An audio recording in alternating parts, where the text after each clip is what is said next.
Oh, salut amis bidouilleurs et bidouilleuses, et bienvenue dans cette vidéo expérimentale. Ce que vous allez voir sort directement du laboratoire recherche et développement de Monsieur Bidouille Corporation. Le laboratoire de recherche et développement emploie 100% du personnel de Monsieur Bidouille Corporation. Je vous présente donc l'équipe de recherche au complet pour vous expliquer le principe de cette vidéo.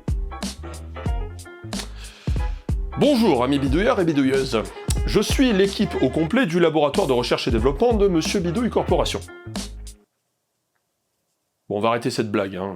Il y a quelques semaines, Nicolas, un abonné, m'a proposé de venir au salon Eurobois. C'est un salon des professionnels du bois. En gros, c'est les menuisiers, les usines qui fabriquent des meubles, etc. Je me suis dit que c'était l'occasion rêvée pour tester un format que j'avais envie de faire depuis très longtemps. L'idée, c'est d'aller visiter des salons professionnels pour vous montrer le matériel et expliquer à quoi ça sert. L'idée, c'est de ne pas débarquer sur place moi tout seul avec ma caméra, mais d'y aller avec un ou plusieurs invités qui vont expliquer à quoi servent les machines. Dans la première partie de la vidéo, vous aurez donc Nicolas qui va nous expliquer les différentes machines, etc. Et dans la deuxième partie de la vidéo, vous aurez un autre invité, surprise, qui a une chaîne YouTube et que vous connaissez peut-être. Cette vidéo est expérimentale, elle n'est pas super bien faite. En fait, pour tout dire, j'ai vraiment hésité à la sortir et je reviens à la fin de la vidéo pour expliquer les défauts, les améliorations possibles, etc. Cette vidéo n'est sponsorisée par absolument aucune marque. Donc si vous voyez des marques pendant le salon, c'est juste parce qu'on était sur le stand et que forcément il y a des marques de partout, donc forcément on en filme sans faire exprès. Bon visionnage!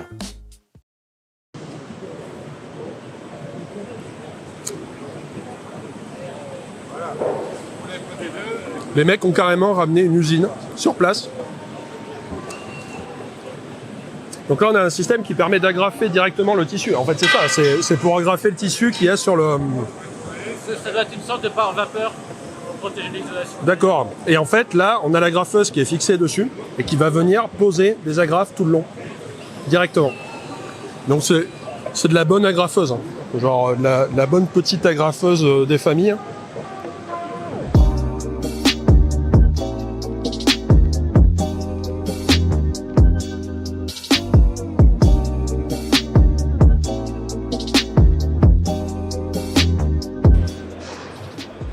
Alors, qu'est-ce que c'est que ça? C'est une scie à ruban, en gros. Ah, c'est une scie à ruban. Ah ouais, j'avais pas vu. En fait, on a le... D'accord. Donc là, on a une lame qui est ici. Et ça sert à découper directement des billes de bois, en fait, qui... Donc ça, en fait, on peut le ramener directement sur place, quoi. Ouais. C'est une sorte de scierie portatif, quoi. Ah, elle peut retourner directement et le... du coup, tu t'en sors avec un poteau comme ça. Ah ouais, et en fait, on sort directement une poutre directement sur place. Et donc c'est sur roue, donc ça se trimballe comme... En fait, c'est une remorque, quoi. Non mais c'est ouf, ça veut dire en gros que le truc, t'arrives dans la forêt, tu tombes ton arbre, et tu te fais une poutre directe comme ça sur place, quoi. Voilà. Ah, c'est pratique. J'aimerais bien en avoir une. Bon, je sais pas pourquoi je m'en servirais, mais ça, je pense que je vais le dire souvent, j'aimerais bien en avoir une. Alors là, on a la version Master Race. What? C'est quoi cet engin de la mort? Donc ça, c'est la même chose en plus gros, en fait. C'est ça. Donc là, on a la scie à ruban qui est à l'intérieur. Alors, je vais essayer de la montrer parce que... Donc là, vous avez une petite lame de scie, hein, petite épaisseur, tout qui va bien. Donc je suppose que tu ramènes directement ton bois par ici. Ça passe par là-dessus et c'est directement coupé à l'intérieur, quoi.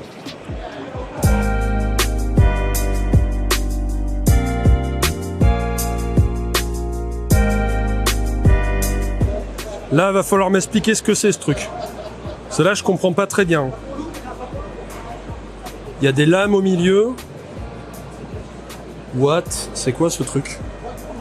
À quoi ça sert, ça? Je te dis que je sais pas. Tu sais pas à quoi ça sert? Qu'est-ce que c'est, en fait? Une écorceuse. Une écorceuse? D'accord. Ça enlève l'écorce de... Donc en fait, le tronc, il passe par les roues qui sont ici. Il vient dans l'autre sens. Il vient dans l'autre sens, en fait. Et donc du coup, la partie de l'iris va tourner sur elle-même, c'est ça, en fait? Elle tourne sur elle. Voilà, et ça va enlever l'écorce au fur et à mesure. Ça va s'écarter, donc le couteau va s'écarter en D'accord. fonction du diamètre de l'arbre, et ça va venir enlever l'écorce. Ouais, ça va enlever l'écorce. qu'il y a dessus. Ah, ok. Et en fait, toute la partie peut monter ou descendre, parce que vu que le tronc ici n'a pas forcément le même diamètre, Voilà. il faut monter ou descendre pour s'ajuster en fait sur le tronc, hein, sur l'axe. Ouais. D'accord, donc ça le maintient, c'est le système pour le maintenir, et après il sort sur un convoyeur. Enfin, Voilà, c'est ça. ça c'est quoi ça? D'accord, donc en fait ça c'est fait pour, C'est une entre raboteuse. guillemets, on fait passer une planche là sur le côté. Une planche, une poutre. Ouais, voilà, ou une Voilà, poutre. Voilà. Et elle Et va en raboter fait, les 4 côtés. D'accord, elle rabote les 4 côtés, c'est-à-dire qu'elle fait les 4 côtés super droit, nickel. Voilà. Donc elle est à vendre hein, si ça vous intéresse. Bon, après c'est vrai que si vous avez une porte ou à raboter vite fait un petit truc, c'est peut-être overkill. Mais bon voilà, elle est à vendre. Hein.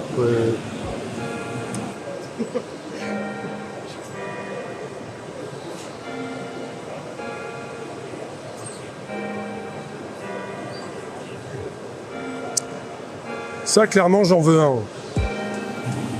Là, il y a du gros, là. Là, ça commence à devenir sérieux, là. Ça commence à discuter, là. Donc ça, c'est des machines pour découper des panneaux, c'est ça? Du coup, le principe, c'est qu'on a des plaques. Donc là, bon, c'est un exemple, mais en fait, les plaques qu'on achète dans l'industrie, et en gros, c'est des plaques qui font plusieurs mètres, en fait, de large. Et après, on est obligé de les débiter. Donc cette machine est là pour découper les panneaux à la bonne taille. Donc on fait venir la plaque. Donc la plaque, elle arrive par où? Elle arrive par devant là, non? Ou par derrière? L'opérateur vient la positionner là. Ah, l'opérateur il est là, ok. C'est pour ça qu'on a des couloirs en fait ici. En fait, ça, il y a l'aspiration qui est envoyée dedans. Ouais. Avec les billes, ça permet d'aider à pousser la plaque. En fait, là, il y a également, mais il y a de l'aspiration qui est envoyée dedans. Ah d'accord, ok. Ça fait un petit Il y a un coussin d'air en fait. Là c'est des billes qui sont là. Et on envoie de l'air sous pression. Donc la plaque va se retrouver en fait à léviter un petit peu sur coussin d'air. Ce qui fait que l'opérateur qui va être au bout là, qui va tenir la plaque, il peut retourner les plaques comme il veut. En fait, il a plus de facilité à le faire. Et donc on rentre la plaque par derrière, on la coupe, et ensuite on peut la retourner pour la couper. D'accord, on peut la rentrer par devant, etc. Fraiseuse numérique. Donc là on peut voir à l'intérieur, ça c'est les outils, les différents outils qu'on peut venir fixer. Et donc là on a la broche, donc la partie qui tient l'outil et qui va permettre de tailler directement dans le bois. Donc le problème en fait c'est pour tenir les plaques quand on va pour travailler. Donc on a des espèces de ventouses qu'on va pouvoir positionner sur les différents systèmes, sur les différents chariots qui sont là. Et on va ensuite, en fonction de ce qu'on veut couper, on place les ventouses à des endroits précis et on vient mettre la plaque par-dessus. Et donc la ventouse va aspirer, va faire une dépression sous la plaque, ça va tenir la plaque et ça tient super bien. C'est ça qui est assez ouf, c'est que c'est juste une dépression et ça tient super bien. Et donc là on voit il y a une plaque qui est positionnée. On va avoir la plaque qui est tenue directement par la ventouse. Et ensuite, on a le chariot ici qui va avancer, dans lequel il y a la fraiseuse, enfin la fraise qui va usiner directement la plaque. Voilà. Tout à l'heure, ce que tu as vu, c'est un centre d'usinage avec table mobile Ouais. et ventouse mobile. Ouais. Donc ça peut permettre de venir positionner des pièces en hauteur pour pouvoir venir usiner en 5 axes, en 4 axes sur les côtés. D'accord, donc en fait les ventouses servaient aussi à usiner sur les côtés en fait. Voilà, c'est Okay, sur ouais. LM. Là, tu es sur la même type de machine, mais en table pleine. Le panneau, tu le mets là, D'accord. il est envoyé ici. Et Donc, là, en fait, là, va on venir a les- usiner le panneau. Donc en fait, là, on a les panneaux ici qui vont monter, parce qu'en fait, on a plein de plaques empilées les unes sur les autres au début. Donc au fur et à mesure, on a la table qui va monter ici. Là, on a les ventouses, les 3 ventouses qui sont là. Tout le bloc ici, là, toute cette partie va avancer jusque là, prendre la plaque qui est ici et la ramener sur le plateau qui est là. Et donc ensuite, on va pouvoir, une fois que le plateau est uni, bah derrière, vous voyez, il y a la tête de la fraiseuse, donc la broche. Donc là, on travaille en 3 axes. Donc la tête, elle avance comme ça, elle avance, elle recule. Et au bout, alors là, on voit pas très bien, mais on a les outils qui sont fixés dessus. Donc on va avoir des fraises, etc., qui vont pouvoir tailler dans le bois. Et donc après, toute ce partie-là va avancer sur le plateau et usiner directement. Donc là, on a le centre de contrôle avec toute la simulation qui est à l'intérieur, la plaque qui est prête à découper, etc. Donc ça, c'est vraiment la scie à panneaux standard qu'on retrouve dans tous les ateliers de menuiserie, quoi, basiquement. Donc vous avez la lame de scie qui est là, et on va poser les panneaux directement sur le chariot ici et on va pouvoir le faire avancer à la main pour découper des panneaux, etc. pour faire des plateaux, des tables, peu importe quoi.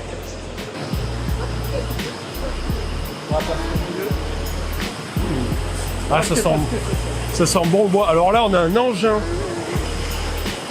dont on ignore le fonctionnement. On va essayer de comprendre.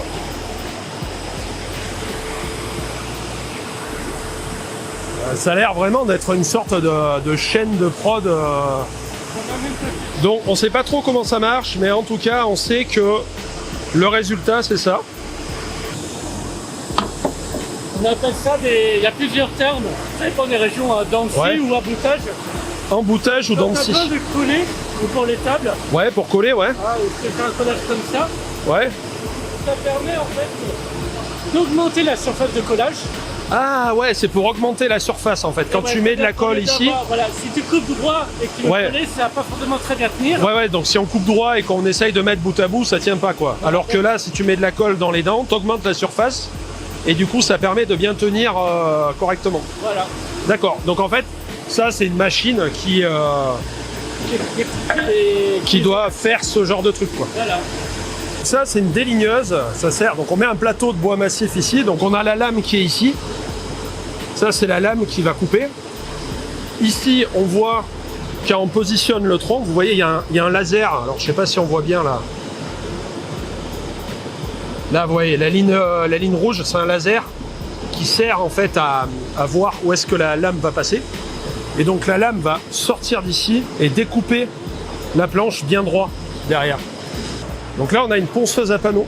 Le principe c'est qu'on va passer le panneau directement ici. Il va passer à l'intérieur, il va ressortir. Et donc si on regarde l'intérieur, on voit que là cette bande qui est ici là, ça c'est une bande de papier poncé en fait. C'est une bande qui va poncer directement tout le panneau sur toute la largeur. Donc là on a une épaisseur de combien de largeur? On commence 600 et pour 2000. Ok, donc en fait on peut poncer jusqu'à 2 mètres de large. 2 mètres de large d'un coup quoi.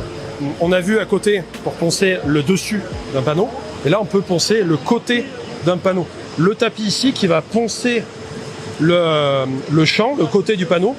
Et pour éviter d'user en fait le tapis à un seul endroit, parce que forcément si on fait passer le panneau tout le temps au même endroit, ça va user qu'à un seul endroit. En fait on a toute la partie qui oscille de haut en bas pour que l'usure soit uniforme tout le long du ruban en fait. Les outils de fenêtre. Donc tu mets Ah ouais, donc ça c'est des outils de fenêtre qui servent en fait à usiner le profil de la fenêtre. De l'ouvrant et du dormant. D'accord. Voilà, c'est pour ça qu'il y a les fenêtres juste derrière en France. Et là tu vas voir soit des profils intérieurs d'ouvrant, des profils extérieurs où tu vas mettre le joint. Ah d'accord, tu as différents types de profils où tu vas mettre le joint, tu vas faire... Donc en fait, là si je comprends bien, tu as le morceau de bois qui arrive sur le côté, comme ça. Alors même pas. Alors ça, non. En fait, pour les centres d'usinage, le morceau de bois il va être tenu sur la machine. Ouais. Et c'est la tête qui va venir contre l'outil. Donc c'est la tête qui va venir contre l'outil, voilà. Et ce genre d'outil-là, par exemple, sont trop lourds, donc ils ne peuvent pas être tenus par un centre d'usinage standard. Ouais, ils peuvent pas être tenus, ouais. Donc en fait, on va mettre ça plus dans des centres angulaires. Mais c'est un peu comme une toupie en fait, un axe qui passe là. Toupie. Ouais, donc voilà, c'est une grosse toupie. Les parties argentées qu'on voit sur l'outil, c'est les parties qui vont tailler directement dans le bois, qui vont faire le copeau. Et en fait, ces parties-là sont interchangeables pour éviter à changer tout le bloc. En fait, on va juste enlever la partie brillante ici. Donc ça, ce qu'on a là, c'est une plaqueuse. Et si on veut pas voir en fait juste le bois comme ça, on va poser un champ sur le côté qui va faire une finition beaucoup plus belle. Donc pour poser les champs, on a des systèmes automatiques. Donc là, comme là, la machine, où on a les rouleaux de champ qui vont se dérouler à l'intérieur. Et alors après, l'opérateur, il accompagne le panneau. On fait passer on fait passer le panneau comme ça sur le bord. Il y a des petits trous qui permettent d'avancer. Et en général, mais ça dépend des réglages. Ouais. Souvent, la machine, elle enlève de l'épaisseur du champ. C'est-à-dire qu'elle a un petit outil qui va t'enlever 1 ou 2 mm, souffler et coller le champ. D'accord, donc ça... Et après, ça va être raqué dessus-dessous pour enlever le circuit du D'accord. champ. Donc en fait, ça enlève une toute petite épaisseur Voilà, et après, ça colle le champ pour que ça soit bien propre et tout, nickel. voilà. Et après, ça ébaveure, quoi. Ça enlève Voilà, alors, on appelle ça du raclage ou de l'affleurage. de l'affleurage pour enlever Pour enlever le dessus. pour enlever le dessus parce que Ça sera bien le bien. champ, il n'a pas forcément la même épaisseur que la plaque. Il peut être un peu plus large. Et donc, on va enlever une partie de ce qui dépasse, quoi. On va enlever ce qui dépasse, quoi.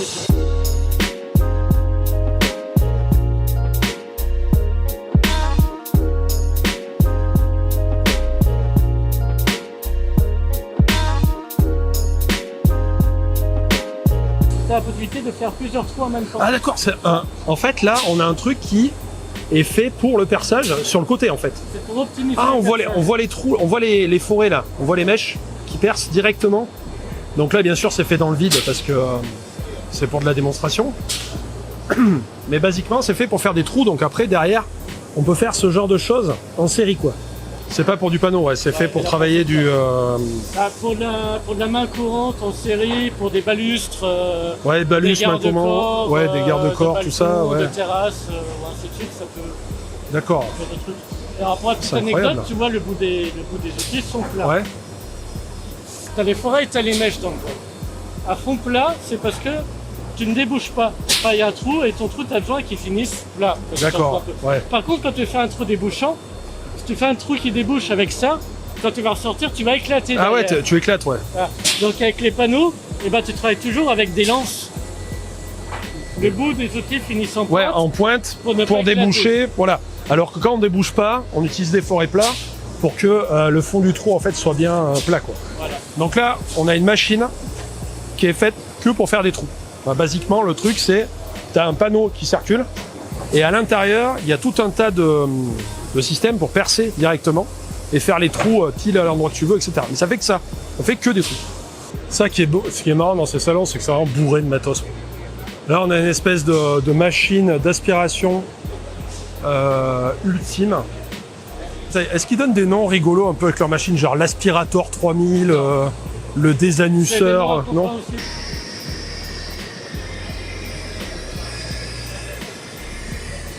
Donc là, on est la petite option où la table n'est pas bien grande.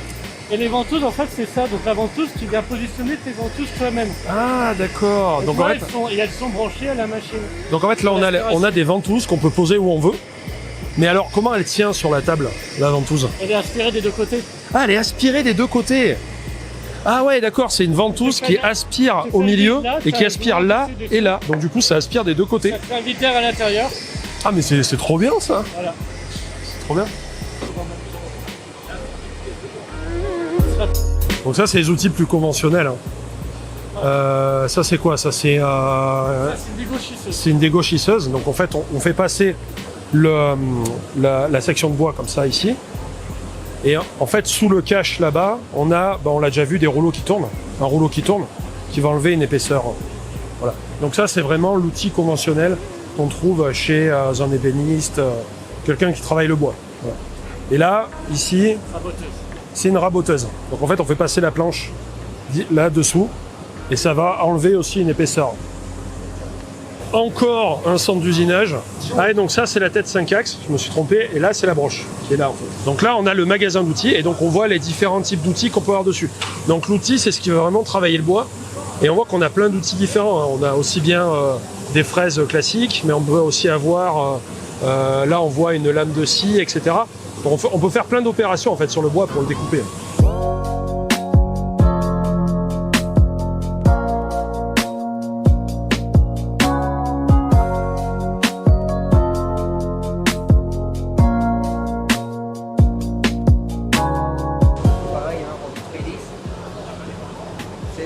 Mais comment on découpe ça quoi?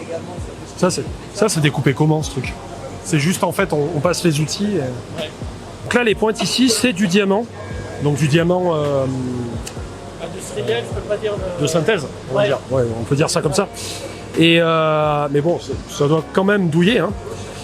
Et donc en fait, ce qu'on voit là, c'est que donc ça c'est vraiment un outil qu'on va voir sur les centres d'usinage qu'on a vus, qui vont être tenus par la broche, qui vont tourner sur eux-mêmes et qui vont pouvoir donc attaquer le bois. Et on voit qu'il y en a différentes formes hein, en fonction du type de bois qu'on veut travailler, de la vitesse à laquelle on veut aller, la profondeur, etc.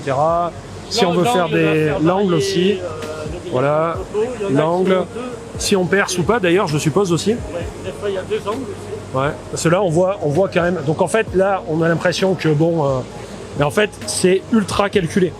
C'est-à-dire c'est vraiment calculé pour qu'on puisse évacuer les copeaux le plus vite possible, que ça soit le plus efficace possible. Donc c'est pour ça que ça a cette tête en fait. Et donc les parties qui coupent, qui sont en diamant, c'est ces parties-là, les parties noires qu'on voit ici.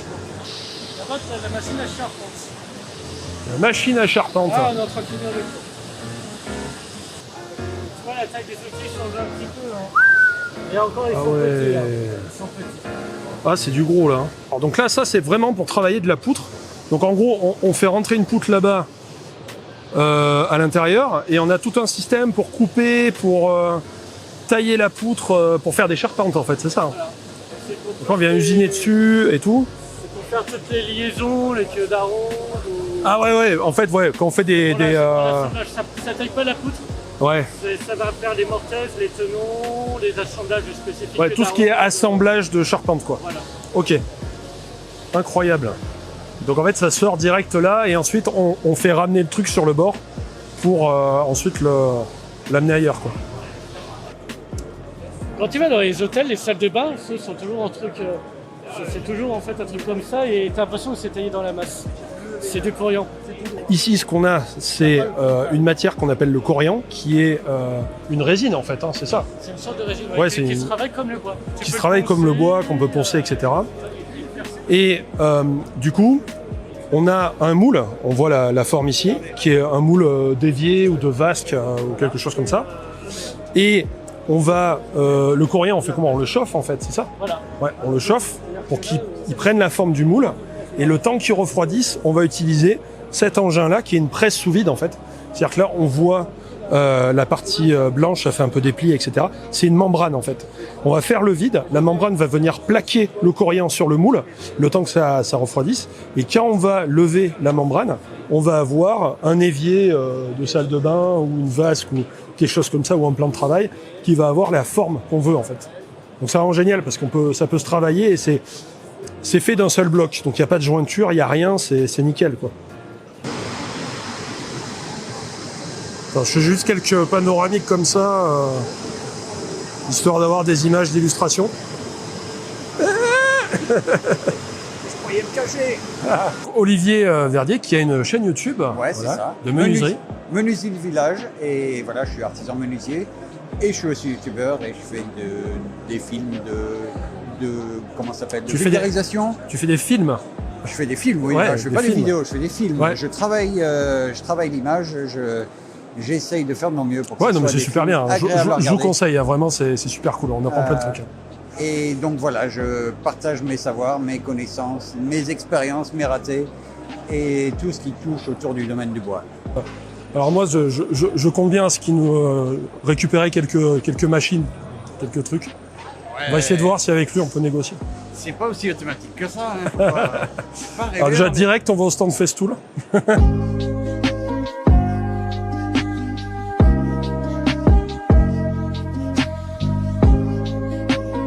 Avec un centre d'usinage comme ça, tu pars d'un carrellet de bois, c'est-à-dire un madrier en bois avec des bois contre-collés, et tu le poses à un bout de la machine avec un pré-débit, et à l'autre bout, la machine aura manipulé les bouts de bois, les aura entaillés, les aura assemblés entre eux, les aura collés, et ça ressort une fenêtre prête à vitrer et prête à peindre, et prête à livrer aussi. Et c'est le genre de machine qu'il faut faire tourner en gros en 24 heures sur 24 pour qu'elle soit rentabilisable.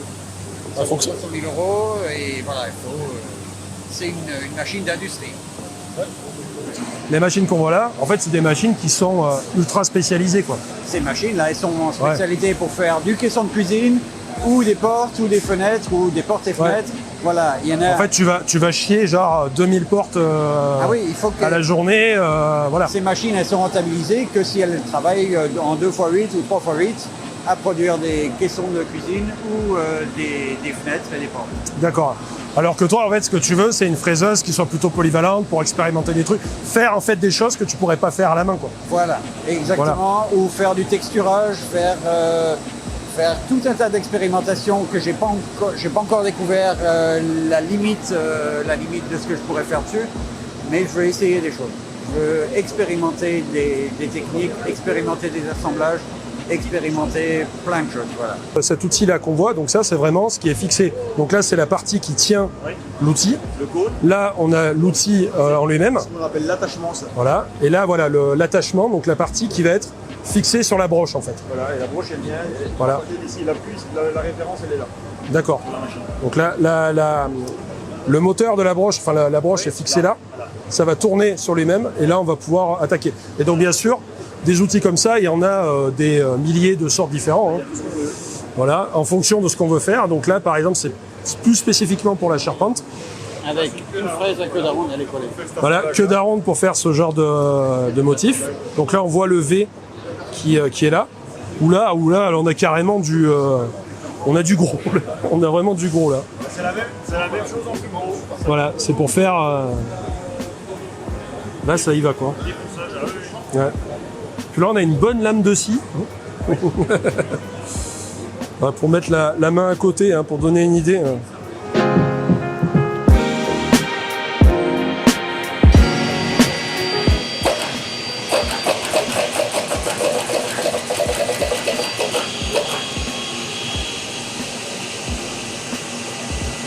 Ah ouais, on voit les clous en fait qui passent. D'accord. Donc en fait, ça cloue la planche, quoi. Close de charpente. D'accord.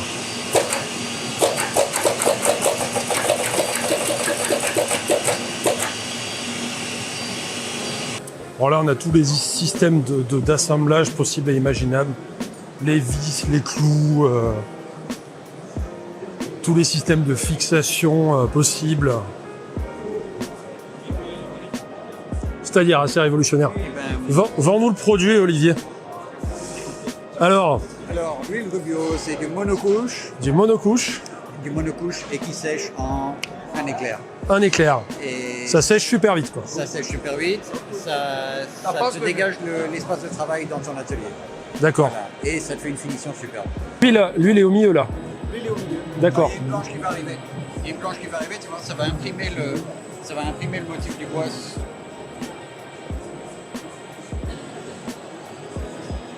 D'accord, donc là...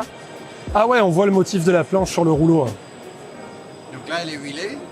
Faites face à côté. Ici, vous voyez l'huile, elle va.